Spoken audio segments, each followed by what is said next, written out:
Hello friend, मैं विनू कुमार आज आपके channel Vinu Kumar SST classes पे बिहार की नदियों से जुड़ी हुई महत्वपूर्ण ऑब्जेक्टिव क्वेश्चन लेकर आया हूँ। इस ऑब्जेक्टिव क्वेश्चन से हमारा यही लक्ष्य है कि सभी बच्चे जितना एग्ज़ाम में क्वेश्चन आता है उसे आसानी पूर्वक बना सकें। तो सबसे पहले हम लोग चलते हैं कि बिहार की नदियों के से बारे में। सबसे पहले बिहार में गंगा नदी की लंबाई कितनी है? तो बिहार में गंगा नदी की लंबाई 445 किलोमीटर है। जो क्या होता है, बिहार में गंगा नदी जब प्रवेश करती है उत्तर प्रदेश से तो बिहार को दो बराबर भागों में बांट देती है। पहला उत्तरी बिहार, दूसरा दक्षिणी बिहार। हम लोग जानते हैं उत्तरी बिहार बाढ़ के लिए प्रसिद्ध है, जबकि दक्षिणी बिहार सुखाड़ के लिए प्रसिद्ध है। दूसरा प्रश्न है, पटना किन नदियों के संगम पर स्थित है? पटना किन नदियों के संगम पर स्थित है? तो गंडक, गंगा और सोन। पटना तीन नदियों के संगम पर स्थित है। गंडक, गंगा, सोन नदी के संगम पर पटना स्थित है। तीसरा क्वेश्चन है, घाघरा नदी को उत्तर प्रदेश में किस नाम से जाना जाता है? अगर बिहार की नदियों का वीडियो देखे होंगे तो यह क्वेश्चन को बना सकते हैं। घाघरा नदी को उत्तर प्रदेश में सरयू के नाम से जाना जाता है, सरयू नदी के नाम से जाना जाता है। अगला क्वेश्चन है, वे कौन सी नदियां हैं जो उत्तर प्रदेश और बिहार के बीच में सीमा बनाती है? वे कौन सी नदियां हैं जो उत्तर प्रदेश और बिहार के बीच सीमा बनाती है? तो कर्मनाशा, गंडक, घाघरा, गंगा। कर्मनाशा, गंडक, घाघरा, गंगा। ऐसी चार नदियां हैं जो बिहार और यूपी के बीच यानी उत्तर प्रदेश के बीच सीमा बनाने का काम करती है। अगला क्वेश्चन है, सोन नदी पर कौन सी परियोजना बना है? तो सोन नदी पर टेहरी परियोजना बना है, जो बिहार का सबसे प्राचीन परियोजना था, जो 1874 ईस्वी में बना है। अगर आप स्क्रीनशॉट लेना चाहते हैं तो इसका स्क्रीनशॉट ले सकते हैं।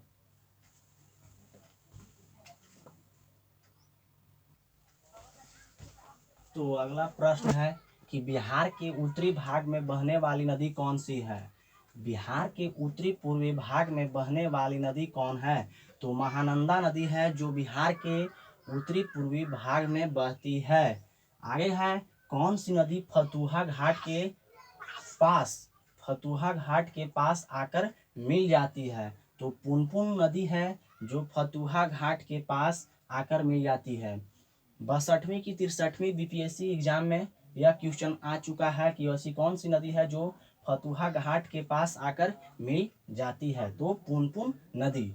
आगे है, गंडक नदी को किन किन नामों से जाना जाता है?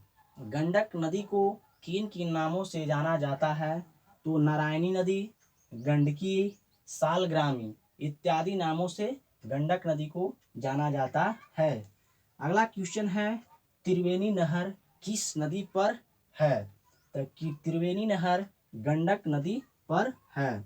आगे क्वेश्चन है, राजपुर नहर किस नदी पर है? तो राजपुर नहर जो है कोसी नदी पर है। अगला क्वेश्चन है, तिरहुत नहर किस नदी पर है? तो गंडक नदी पर है। अगर स्क्रीनशॉट लेना चाहते हैं तो स्क्रीनशॉट ले लीजिए।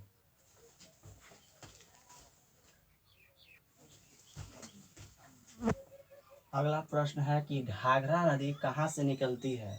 घाघरा नदी कहाँ से निकलती है? तो घाघरा नदी नापा श्रेणी से निकलती है।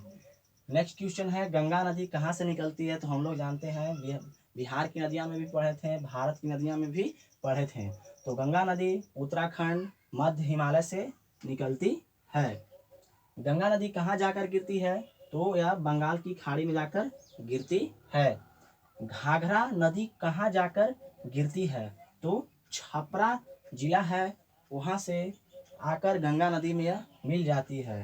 बूढ़ी गंडक कहाँ से निकलती है? तो सोमेश्वर पहाड़ी से यह क्या होती है? निकलती है। और बूढ़ी गंडक कहाँ जाकर गिरती है?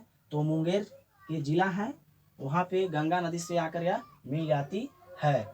स्क्रीनशॉट लेना चाहते हैं तो स्क्रीनशॉट ले सकते हैं।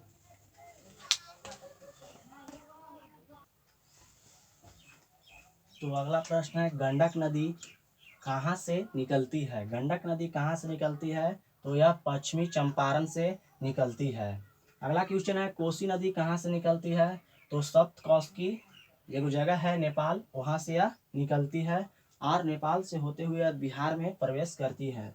गंडक नदी कहाँ जाकर गिरती है? सोनपुर, हाजीपुर, फिर आकर यह गिर जाती है और गंगा नदी में आकर मिल जाती है। आगे कोसी नदी कहाँ जाकर गिरती है? तो पूर्णिया जगह है, वहाँ पे आकर यह गिरती है और गंगा नदी से मिल जाती है। महानंदा नदी कहाँ से निकलती है? तो यह महाभारत श्रेणी से निकलती है। अगला क्वेश्चन है, महानंदा नदी कहाँ जाकर गिरती है? तो महानंदा नदी कटिहार गंगा नदी के आस पास आकर यह मिल जाती है। कटिहार के आसपास यह जिला है, वहीं पे आकर गिरती है और गंगा नदी से मिल जाती है। अगर स्क्रीनशॉट लेना चाहते हैं तो स्क्रीनशॉट ले सकते हैं।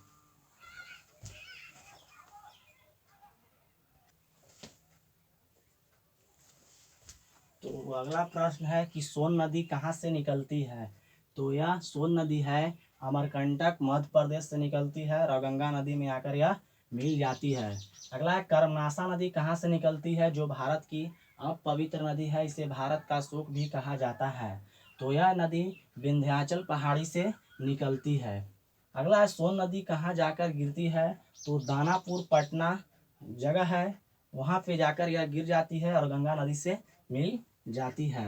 अगला क्वेश्चन है, कर्मनाशा नदी कहाँ जाकर गिर जाती है? चौसा फिर जाकर यह गिर जाती है और गंगा नदी के साथ मिल जाती है। अगला, पुनपुन नदी कहाँ से निकलती है? तो पुनपुन नदी पठारी भाग मध्य प्रदेश से निकलती है और गंगा नदी में आकर मिल जाती है। पुनपुन नदी कहाँ जाकर गिरती है? तो अभी बताए थे कि फतुहा घाट के आसपास यह नदी जाकर मिल जाती है गंगा नदी से। अगर स्क्रीनशॉट लेना चाहते हैं तो स्क्रीनशॉट ले सकते हैं।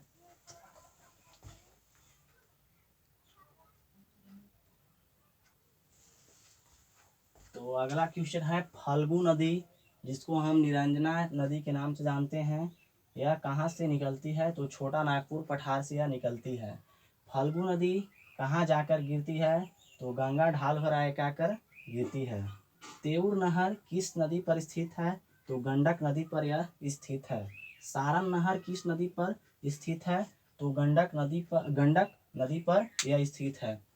अगर बिहार के नदियाँ के जितना आज ऑब्जेक्टिव क्वेश्चन मैं पढ़ाया हूँ, इस क्वेश्चन के देखने के बाद बिहार के नदियों से आपको लगभग एक भी क्वेश्चन नहीं छूट पाएगा।